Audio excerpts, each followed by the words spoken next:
Hello नमस्कार जय हिंद दोस्तों। आइए देखते हैं फिर से बिहार पुलिस जीके का 30 महत्वपूर्ण प्रश्न। सभी प्रश्न सेम टू सेम एग्जाम में देखने के लिए मिलेगा दोस्तों, इसीलिए सही प्रश्न आपको शुरू से अंतिम तक देखना है और पूरा रट के जाना है।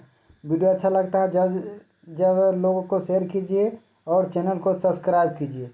जितना भी दोस्त या सगे सब मेरे रिश्तेदार सभी तक चैनल फैलाइए दोस्तों, क्योंकि सभी को फ़ायदा हो जाएगा तो बहुत अच्छा रहेगा दोस्तों। क्योंकि बहुत ज़्यादा वैकेंसी है, इसलिए कट ऑफ इस बार बहुत कम जाएगा। सही प्रश्न रट लीजिए और रिजल्ट हो जाएगा दोस्तों। ये शुरू करते हैं। पहला प्रश्न है दोस्तों, पौधे में जल का परिवहन किस माध्यम से होता है? सही आंसर है जाइलम। पौधे में जल का परिवहन पूछेगा तो आपको जाइलम एकदम करेक्ट आंसर है, सही आंसर है दोस्तों। जल का परिवहन होता है जाइलम द्वारा। पौधे में जल का परिवहन जाइलम। पौधे में खाद्य पदार्थों का परिवहन होता है फ्लोएम द्वारा। इसका आंसर हो जाएगा फ्लोएम। फ्लोएम होता है दोस्तों। खाद्य परिवहन होता है फ्लोएम द्वारा, आपको याद रखना है। अगला प्रश्न है, शीशे के संचयन वाले सेल में किस अम्ल का प्रयोग किया जाता है? शीशे के संचयन वाले सेल में किस अम्ल का प्रयोग किया जाता है? सही आंसर है सल्फ्यूरिक अम्ल। शीशे के संचयन वाले सेल में किस अम्ल का प्रयोग किया जाता है? सही आंसर है सल्फ्यूरिक अम्ल। अगला प्रश्न है, ताजमहल का डिजाइन किसने तैयार करने वाला वास्तुकार कौन था? ताजमहल का डिजाइन तैयार करने वाला वास्तुकार कौन था? इसका सही आंसर है दोस्तों उस्ताद अहमद लाहौरी। ताजमहल का डिजाइन तैयार करने वाला वास्तुकार कौन था दोस्तों? उस्ताद अहमद लाहौरी। ताजमहल किसने बनवाया था? तो शाहजहां ने बनवाया था, आपको याद रखना दोस्तों। अगला प्रश्न देखते हैं, सेल का स्थापना किस वर्ष हुआ दोस्तों? सेल का स्थापना किस वर्ष हुआ? सही आंसर है दोस्तों 1974 में। 1974 में सेल का स्थापना हुआ, आपको यह भी याद रखना। अगला प्रश्न है, विश्व बैंक के उदार ऋण प्रदान करने वाले खिड़की को क्या कहा जाता है? विश्व बैंक के उदार ऋण प्रदान करने वाले खिड़की को क्या कहा जाता है? इसका सही आंसर है दोस्तों अंतर्राष्ट्रीय विकास संघ। अंतर्राष्ट्रीय विकास संघ को विश्व बैंक के उदार ऋण प्रदान करने वाली खिड़की के नाम से जाना जाता है। इसका सही आंसर है अंतर्राष्ट्रीय विकास संघ। अगला प्रश्न है दोस्तों कि भारतीय संविधान के किस अनुच्छेद में निजता का अधिकार है? बार बार एग्जाम पूछा जाता है, इसलिए आपको याद रखना है। भारतीय संविधान के किस अनुच्छेद में निजता का अधिकार है? अनुच्छेद 21 करेक्ट आंसर है। भारतीय संविधान का अनुच्छेद 21 में निजता का अधिकार है, आपको याद रखना है। अगला प्रश्न है, राष्ट्रपति का अभिभाषण कौन तैयार करता है? राष्ट्रपति जो भी भाषण देता है दोस्तों, उसका कौन तैयार करता है? सही आंसर है दोस्तों केंद्रीय मंत्रिमंडल। केंद्रीय मंत्रिमंडल द्वारा ही राष्ट्रपति का भाषण तैयार किया जाता है और वही भाषण राष्ट्रपति द्वारा बोला जाता है। आपको याद रखना है कि राष्ट्रपति का भाषण कौन तैयार करता है? सही आंसर है केंद्रीय मंत्रिमंडल। अगला प्रश्न है दोस्तों, किस संविधान संशोधन द्वारा लोकसभा का कार्यकाल 6 वर्ष से घटाकर 5 वर्ष किया गया? सही आंसर है 44वां संविधान संशोधन 1978 में दोस्तों। लोकसभा का कार्यकाल पहले 6 वर्ष था दोस्तों, 6 वर्ष से घटाकर 5 वर्ष किया गया 44वां संविधान संशोधन द्वारा, आपको याद रखना। अगला प्रश्न है, मुगल काल का प्रसिद्ध मुगल काल का प्रसिद्ध साइबेरिया सारस का चित्रण किसने किया था? सही आंसर है उस्ताद मंसूर। उस्ताद मंसूर करेक्ट आंसर है। मुगल काल में दोस्तों प्रसिद्ध साइबेरिया सारस था, उसका चित्रण किसने किया? सही आंसर है उस्ताद मंसूर। उस्ताद मंसूर। मुगल काल का प्रसिद्ध साइबेरिया सारस का चित्रण किसने किया? सही आंसर है उस्ताद मंसूर। अगला प्रश्न है, किस मुगल शासक के शासनकाल में हिंदू मनसबदारों की संख्या सबसे अधिक था? सही आंसर है औरंगजेब। औरंगजेब के शासनकाल में हिंदू मनसबदारों की संख्या सबसे अधिक था, आपको याद रखना है। हिंदू मनसबदारों के संख्या सबसे अधिक था किसके शासनकाल में? सही आंसर है औरंगजेब। मुगल वंश के शासक संस्थापक पूछेगा तो दोस्तों आपको मानना है बाबर। बाबर मुगल वंश संस्थापक थे। बाबर को कहाँ दफनाया गया था? सही आंसर है काबुल में, आपको यह भी याद रखना है। अगला प्रश्न है, कौन सी सूफी संप्रदाय बिहार में लोकप्रिय था? बहुत महत्वपूर्ण प्रश्न है दोस्तों, बार बार एग्जाम में पूछा जाता है। कौन सा सूफी संप्रदाय बिहार में लोकप्रिय था? सही आंसर है फिरदौसी जो सूफी संप्रदाय है बिहार में सबसे लोकप्रिय सूफी संप्रदायों में एक था, आपको याद रखना है। कौन सा सूफी संप्रदाय बिहार में लोकप्रिय था? सही आंसर है फिरदौसी। अगला प्रश्न है, भक्ति आंदोलन का जन्मदाता किसे माना जाता है? सही आंसर है रामानुजाचार्य। भक्ति आंदोलन का जन्मदाता किसे माना जाता है दोस्तों? रामानुजाचार्य।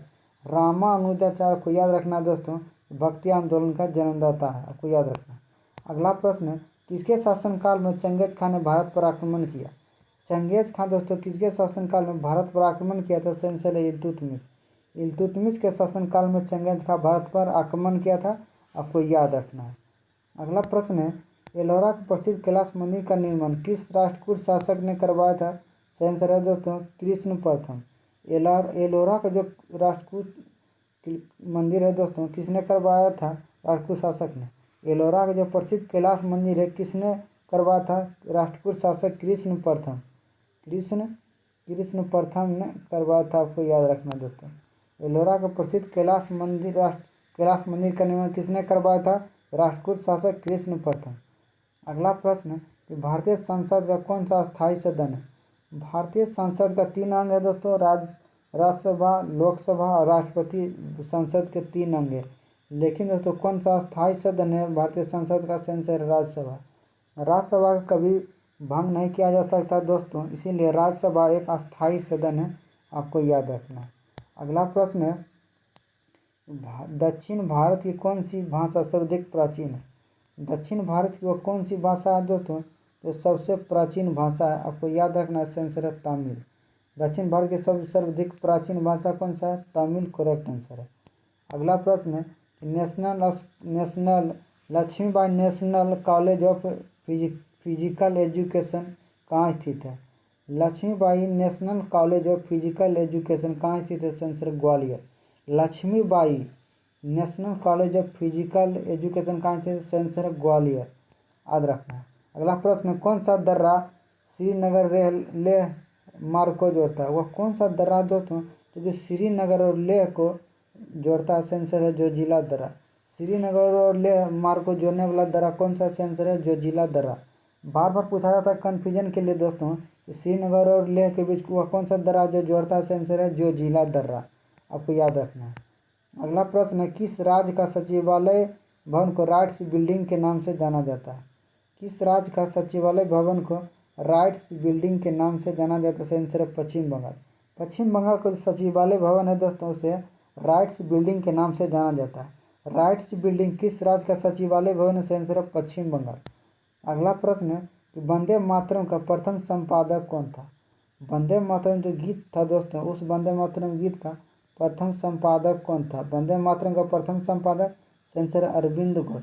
वंदे मातरम गीत का प्रथम संपादक कौन था दोस्तों? सही आंसर अरविंद घोष।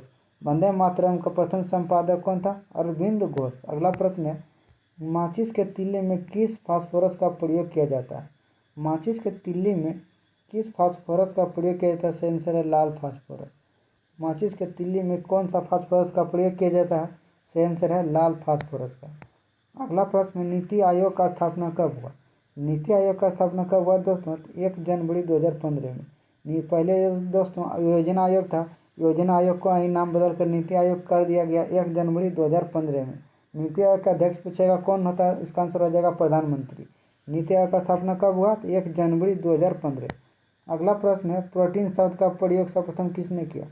प्रोटीन शब्द का प्रयोग सर्वप्रथम किसने किया था? और सही आंसर आपको बताना है, प्रोटीन शब्द का प्रयोग सबसे पहले किसने किया? सही आंसर है दोस्तों बर्जीलियस। प्रोटीन शब्द का प्रयोग सर्वप्रथम किसने किया? सही आंसर है बर्जीलियस ने प्रोटीन शब्द का प्रयोग किया, बर्जीलियस। अगला प्रश्न है कि बांग्लादेश का मुद्रा क्या है? बांग्लादेश का मुद्रा क्या दोस्तों? मुद्रा और राजधानी से क्वेश्चन पूछा ही जाता है दोस्तों, इसलिए आपको याद रखना है कि बांग्लादेश का मुद्रा क्या है। बांग्लादेश का मुद्रा क्या है? आंसर है टाका दोस्तों। भारत का मुद्रा रुपया, आपको यह भी याद रखना है। बांग्लादेश का मुद्रा क्या है? टाका। बांग्लादेश का राजधानी पूछा कहाँ दोस्तों? आंसर हो जाएगा ढाका। बांग्लादेश का राजधानी ढाका, आपको यह भी याद रखना है। अगला प्रश्न है कि खाने का सोडा का रासायनिक नाम क्या है? आंसर है सोडियम कार्बोनेट। खाने का सोडा का रासायनिक नाम क्या है? आंसर है सोडियम कार्बोनेट। खाने का सोडा का रासायनिक नाम है दोस्तों सोडियम बाइकार्बोनेट। खाने वाला सोडा जो होता है दोस्तों उसका रासायनिक नाम है सोडियम बाइकार्बोनेट, आपको याद रखना है। अगला प्रश्न, सरदार सरोवर बांध किस नदी पर है? नर्मदा नदी पर। किस राज्य में दोस्तों? तो गुजरात में है, आपको यह भी याद रखना है। सरदार सरोवर बांध किस नदी पर है? नर्मदा नदी पर है। किस राज्य में है? तो गुजरात में है। अगला प्रश्न है, संतरा में कौन सा अम्ल पाया जाता है? संतरा दोस्तों, संतरा में कौन सा अम्ल पाया जाता है? अभी तो बहुत आसान लगेगा दोस्तों, लेकिन एग्जाम में बहुत कन्फ्यूजन होता है इसमें दोस्तों। संतरा में कौन सा अम्ल पाया जाता है? आंसर है सिट्रिक अम्ल। सौ से संतरा, सौ से सिट्रिक। आपको याद रखना है संतरा में कौन सा अम्ल पाया जाता है, सही आंसर है सिट्रिक अम्ल। सिट्रिक अम्ल आपको याद रखना है। कोई दोस्त यार कम नहीं देगा दोस्तों, इसीलिए जितना मन लगा कर पढ़िए उतना बहुत आपको फ़ायदा मिलेगा। जितना भी टेस्ट दे रहे हैं दोस्तों सभी आपको एग्जाम में मिलेगा, इसीलिए मन लगा कर पढ़िए और सभी दोस्त यार रिश्तेदार को शेयर कीजिए, सभी को बताइए दोस्तों। सही प्रश्न आपके लिए बहुत ज़्यादा महत्वपूर्ण है। अगला क्वेश्चन देखते हैं, कौन सा यंत्र ध्वनि ऊर्जा को विद्युत ऊर्जा में बदलता है। और कौन सा यंत्र है दोस्तों जो कि ध्वनि ऊर्जा को विद्युत ऊर्जा में बदलता है, इसका आंसर है दोस्तों मोबाइल दोस्तों या माइक्रोफोन। मोबाइल जो है दोस्तों ध्वनि ऊर्जा को विद्युत ऊर्जा में बदलता है माइक्रोफोन, आपको याद रखना है। अगला प्रश्न है, सापेक्षता का सिद्धांत किसने दिया था, सही आंसर है अल्बर्ट आइंस्टीन। सापेक्षता का सिद्धांत किसने दिया था, सही आंसर है अल्बर्ट आइंस्टीन। सापेक्षता का सिद्धांत किसने दिया था दोस्तों, सही आंसर है अल्बर्ट आइंस्टीन। आइए नेक्स्ट क्वेश्चन देखते हैं, पृथ्वी से चंद्रमा का लगभग कितना परसेंट भाग देख सकते हैं। पृथ्वी से दोस्तों चंद्रमा का लगभग कितना परसेंट भाग हम देख सकते हैं, सही आंसर है 57%। 57% पृथ्वी से हम चंद्रमा का भाग देख सकते हैं, आपको याद रखना है। पृथ्वी से हम चंद्रमा कितना भाग देख सकते हैं दोस्तों, 57%, 57%। पृथ्वी दोस्तों चंद्रमा दोस्तों पृथ्वी का एकमात्र उपग्रह, आपको यह भी याद रखना है। सही प्रश्न दोस्तों आपके लिए बहुत ज़्यादा महत्वपूर्ण, इसीलिए वीडियो के 2 बार 3 बार देख के सही प्रश्न आपको रट जाना है दोस्तों। वीडियो अच्छा लगता है ज़्यादा लोगों को शेयर कीजिए दोस्तों, चैनल को सब्सक्राइब कीजिए। मिलते हैं अगले वीडियो में, तब तक के लिए जय हिंद, नमस्कार दोस्तों।